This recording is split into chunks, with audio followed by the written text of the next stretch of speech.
ನಮಸ್ಕಾರ ವೀಕ್ಷಕರೇ, ನಾನು ನಿಮ್ಮ ಗಿರಿಧರ್ ಭಟ್. ಬದುಕಿನ ಒಂದು ವ್ಯವಸ್ಥೆಯಲ್ಲಿ ಯಶಸ್ಸು ಅನ್ನೋದು ಬಹಳ ಅಂದರೆ ಬಹಳ ಬೇಕಾಗಿರುತ್ತೆ. ಜೀವನದ ಯಶೋಗಾಥೆ ಅಂತ ಹೇಳ್ತೀನಿ, ಅಥವಾ ಯಶಸ್ಸಿನ ಪಯಣ. ಬದುಕಿನಲ್ಲಿ ಆತ ಬಹಳಷ್ಟು ಮುಂದಕ್ಕೆ ಹೋಗಿ ಯಶಸ್ಸಾಗಿದ್ದಾನೆ.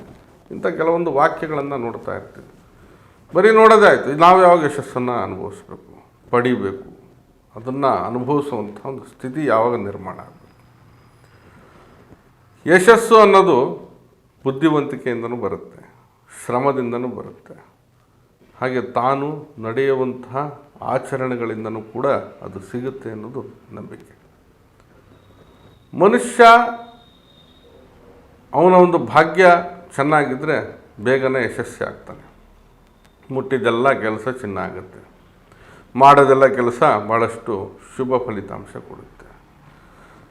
ಹಾಗೆ ಧನಧಾನ್ಯ ಸಮೃದ್ಧಿ ಅನ್ನೋದು ಖಂಡಿತವಾಗಿ ಆಗುತ್ತೆ. ಧನ ಅಂದರೆ ಹಣ, ಧಾನ್ಯ ಅಂದರೆ ಆಹಾರ, ಸಮೃದ್ಧಿ ಉಂಟಾಗುತ್ತೆ.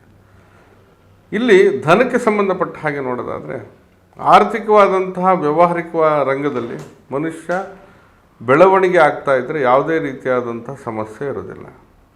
ವ್ಯಾವಹಾರಿಕವಾಗಿ ಕುಗ್ಗುತ್ತ ಅಥವಾ ಇವತ್ತಾಗೋ ಬಿಸ್ನೆಸ್ ನಾಳೆ ಆಗದೇ ಇರುವಂಥ ಸ್ಥಿತಿ. ಎಲ್ಲ ಹೋಟೆಲ್ ಮಾಡಿರ್ತಾರೆ, ಯಾವುದೋ ಒಂದು ಡಾಬಾ ನಡೆಸ್ತಾ ಇರ್ತಾರೆ, ಯಾರೋ ಒಂದು ವ್ಯಾಪಾರ ಮಾಡ್ತಾ ಇರ್ತಾರೆ. ಹೇಗಿರುತ್ತಂದರೆ, ಇವತ್ತು ಜನ ಬಂದರೆ ಇನ್ನೂ 10 ದಿನ ಜನ ಇರೋದಿಲ್ಲ, ಅದು ತೆಗಿಯೋಂಗೂ ಇಲ್ಲ, ಈ ಕಡೆ ಬಿಡೋಂಗೂ ಇಲ್ಲ. ಹೀಗೆ 20-30 ವರ್ಷದಿಂದ ಒಂದು ಅಂಗಡಿ ಮಾಡಿರ್ತಾರೆ, ಬಹಳ ಚೆನ್ನಾಗಿ ನಡೀತಾ ಇರುತ್ತೆ. ಇದ್ದಕ್ಕಿದ್ದಾಗ ಒಂದು 5-10 ವರ್ಷದಿಂದ ಎಲ್ಲ ರೀತಿಯಲ್ಲಿ ನಷ್ಟ, ಅದು ಮುಂದಕ್ಕೆ ಹೋಗೋದಿಲ್ಲ, 6ಕ್ಕೆ ಇರಲ್ಲ, 3ಕ್ಕೆ ಇಳಿಯಲ್ಲ, ಜನ ಬರಲ್ಲ, ಊರು ಉದ್ಧಾರ ಆಗಲ್ಲ. ಇಂಥ ಒಂದು ಸ್ಥಿತಿ. ಹೀಗೆ ಯಶಸ್ಸು ಅನ್ನೋದು ಮನುಷ್ಯನಿಗೆ ಸಿಗದೆ ಹತಾಶರಾಗ್ಬೋದು. ಸಿರಿ ಸಂಪತ್ತು ಯಾವ ರೀತಿಯಲ್ಲಿ, ಧನ ಧಾನ್ಯದಿಂದ ಆಗಿರ್ಬೋದು, ಆಸ್ತಿಯಿಂದ ಆಗಿರ್ಬೋದು, ಹಾಗೆ ಪ್ರತಿಯೊಂದರಲ್ಲೂ ಸಂತಾನದಿಂದನೂ ಆಗಿರ್ಬೋದು, ಹಾಗೆ ನಿಮ್ಮ ಇರ್ತಕ್ಕಂಥ ಜೀವನ ಶೈಲಿಯಿಂದ ಆಗಿರ್ಬೋದು, ನೀವು ಅನುಭವಿಸುವಂತಹ ಸಂತೋಷಗಳಿಂದನೇ ಆಗಿರ್ಬೋದು, ಅವೆಲ್ಲವೂ ಕೂಡ ಸಂಪತ್ತಿನ ಒಂದು ಸಿದ್ಧಾಂತಗಳಲ್ಲೇ ಸೇರ್ತವೆ. ಕೊರತೆ ಇಲ್ಲದ ಜೀವನ. ಹಣ ಇದೆ, ಆರೋಗ್ಯ ಇಲ್ಲ. ಆರೋಗ್ಯ ಚೆನ್ನಾಗಿದೆ, ಹಣ ಇಲ್ಲ, ಬಂಡವಾಳ ಇಲ್ಲ. ಇದು ದೌರ್ಭಾಗ್ಯ ಅಂತ ಹೇಳ್ತೀವಿ. ಭಾಗ್ಯಶಾಲಿಗಳಾಗಬೇಕು, ಭಾಗ್ಯವಂತರಾಗಬೇಕು, ಯಾವುದಾದ್ರೂ ಒಂದು ವಿಷಯ ವ್ಯವಸ್ಥೆಯಲ್ಲಿ ತಾವೂ ಕೂಡ ಸಫಲರಾಗಿ ಮುಂದೆ ಹೋಗಬೇಕು. ಹಾಗಾಗಿ ಈ ಒಂದು ಪರಿಹಾರವನ್ನು ಹೇಳ್ತಾ ಇದ್ದೀನಿ ನಿಮಗೆ. ಬುಧವಾರದ ದಿವಸ ಈ ರೀತಿ ಮಾಡಿ. ಬುಧವಾರ ಬುಧ ತತ್ವದ ದಿವಸ. ಬುಧ ಬುದ್ಧಿವಂತಿಕೆ, ಬುಧ ಧನಕಾರಕನೂ ಕೂಡ ಹೌದು. ಹಾಗೆ ಬುಧನ ಒಂದು ಅನುಗ್ರಹ ಇದ್ದರೆ ವಿಷ್ಣುವಿನ ಅನುಗ್ರಹ ಮೂಡಿದ ಹಾಗೆ. ಯಾಕಂದರೆ ಬುಧ ವಿಷ್ಣು ಪ್ರಿಯ ಎಂಬುದಾಗಿ ಹೇಳ್ತೀವಿ. ಹಾಗಾಗಿ ಬುಧನ ಅನುಗ್ರಹ ಅನ್ನೋದು ಬಹಳ ವಿಶೇಷವಾಗಿ ಬೇಕಾಗಿರುತ್ತೆ. ಬುಧವಾರದ ದಿವಸ ತಾವು ಈ ಹಸಿರು ವರ್ಣದಲ್ಲಿರ್ತಕ್ಕಂಥ ಯಾವುದೇ ಪಕ್ಷಿ ಇರ್ಬೋದು, ಆ ಕೋಳಿ ಹಸಿರಾಗಿದ್ರೂ ಕೂಡ ನಡೆಯುತ್ತೆ, ಹಸಿರು ಕೋಳಿ ಸಿಗೋದು ಕಷ್ಟ ಅನಿಸುತ್ತದೆ. ಹಸಿರು ವರ್ಣದ ಪಕ್ಷಿ, ಗಿಣಿ ಮತ್ತೊಂದು ಎಲ್ಲ ಹಸಿರಾಗಿರ್ತವೆ. ಅಂತಹ ಪಕ್ಷಿಗಳಿಗೆ ಹೆಸರು ಕಾಳನ್ನು ನೀಡತಕ್ಕಂಥ, ಹೆಸರು ಕಾಳನ್ನು ಆಹಾರವಾಗಿ ನೀಡಿ. ಈ ಬೆಂಗಳೂರಂಥ ನಗರದಲ್ಲಿ ಪಕ್ಷಿಗಳೇ ಇಲ್ಲ, ಎಲ್ಲಿಂದ ಕೊಡ್ತೀರಿ ನೀವು?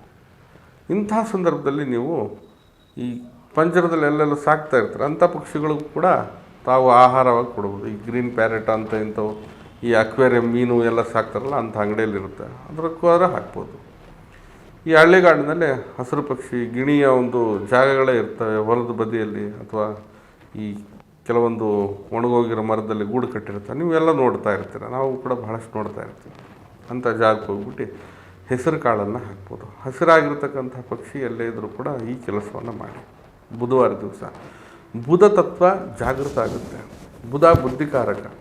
ಹಾಗೆ ನಿಮ್ಮ ಹಣಕಾಸಿನ ಅಡಚಣೆ, ಯಶಸ್ಸು, ಸಂಪತ್ತು, ಸಿರಿ, ಎಲ್ಲ ರೀತಿಯಾದಂಥ ವೈಭೋಗ ನಿಮಗೆ ಪ್ರಾಪ್ತಿ ಆಗಲಿಕ್ಕೆ, ಹಾಗೆ ಜೀವನದಲ್ಲಿ ಬುದ್ಧಿವಂತಿಕೆ ಅನ್ನೋದು ಬಹಳ ಮುಖ್ಯ, ಅದು ಕೂಡ ನಿಮ್ಗೆ ಸಿಗುತ್ತೆ. ಸಂತಾನದಿಂದ ಬಹಳಷ್ಟು ಸುಭಿಕ್ಷೆ, ಲಾಭ, ಎಲ್ಲ ರೀತಿಯಾದಂತಹ ಗೋಚರ ಆಗುತ್ತೆ. ಬುಧವಾರ ದಿವಸ ಈ ಕೆಲಸವನ್ನು ಹಸಿರು ವರ್ಣದ ಪಕ್ಷಿಗೆ ಹೆಸರು ಕಾಳನ್ನು ದಾನವಾಗಿ ನೀಡೋದ್ರಿಂದ ಖಂಡಿತ ಯಶಸ್ಸು ಕಟ್ಟಿಟ್ಟ ಬುತ್ತಿ ಅಂತ ಹೇಳ್ಬೋದು.